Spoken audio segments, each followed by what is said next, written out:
लेकिन अगर आपका सीआरपी बढ़ रहा है और साथ में आपको निमोनिया है तो यहाँ पे आपको स्टेरॉयड को कंटिन्यू करना ही पड़ेगा।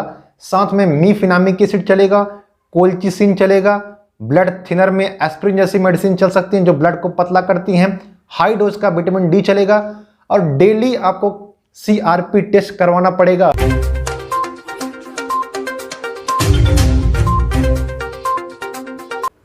मैं फार्माकोलॉजिस्ट अनुराग आपका स्वागत करता हूं। आज की वीडियो सबसे महत्वपूर्ण होने वाली है। जो स्टेरॉयड मेडिसिन सबसे इफेक्टिव थी लंग्स में इन्फ्लामेशन को रोकने के लिए और जान बचा रही थी कोरोना वायरस के पेशेंट को, उससे ब्लैक फंगस नाम की जो बीमारी है, इसके बावजूद भी मैं स्टेरॉयड मेडिसिन को नंबर 1 पोजीशन पे रखता हूं इस समय जान बचाने के लिए।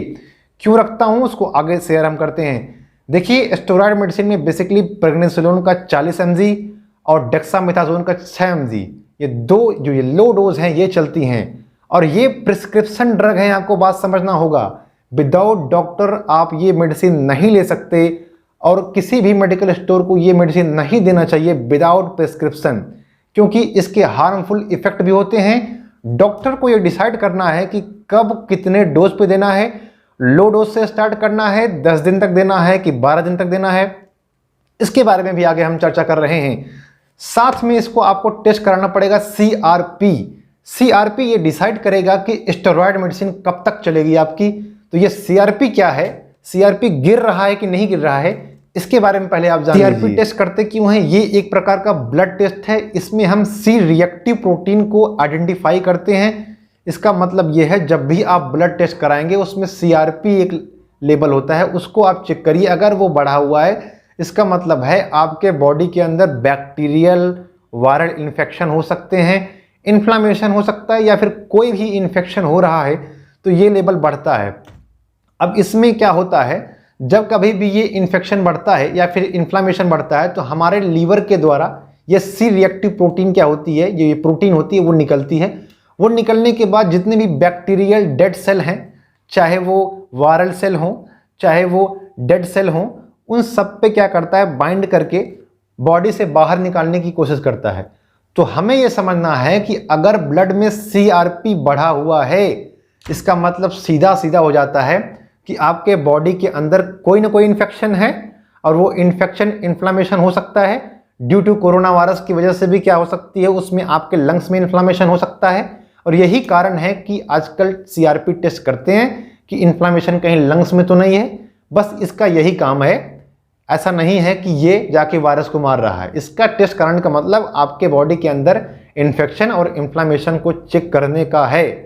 लेकिन अगर आपका सीआरपी बढ़ रहा है और साथ में आपको निमोनिया है तो यहाँ पे आपको स्टेरॉयड को कंटिन्यू करना ही पड़ेगा। साथ में मीफिनामिक एसिड चलेगा, कोल्चिसिन चलेगा, ब्लड थिनर में एस्प्रिन जैसी मेडिसिन चल सकती हैं जो ब्लड को पतला करती हैं, हाई डोज का विटामिन डी चलेगा और डेली आपको सीआरपी टेस्ट करवाना पड़ेगा ताकि चेक हो सके कि इन्फ्लामेशन कहीं बढ़ तो नहीं रहा है। ब्लैक फंगस बात की बात है, आपकी डेथ यहाँ पे कहीं ना कहीं इन्फ्लामेशन से हो जाएगी और निमोनिया से हो जाएगा। इसलिए ब्लैक फंगस को हम एम्फोटेरिसिन बी दे के ठीक कर सकते हैं। तो इसलिए मैं कह रहा हूँ कि ये प्रेफरेंस ज़रूरी बनता है। लेकिन ये सारी मेडिसिन प्रिस्क्रिप्शन ड्रग हैं, विदाउट डॉक्टर के कंसल्ट से आप नहीं ले सकते। इस बात को मैंने 500 बार बोल दिया है, क्योंकि ये अगर आप मिसयूज़ करेंगे तो बहुत सारे साइड इफ़ेक्ट स्टेरॉयड मेडिसिन के आते हैं। इसलिए सबको मेडिसिन को एक मिनिमम डोज होता है, लो डोज से हाई डोज तक इसको लिया जाता है।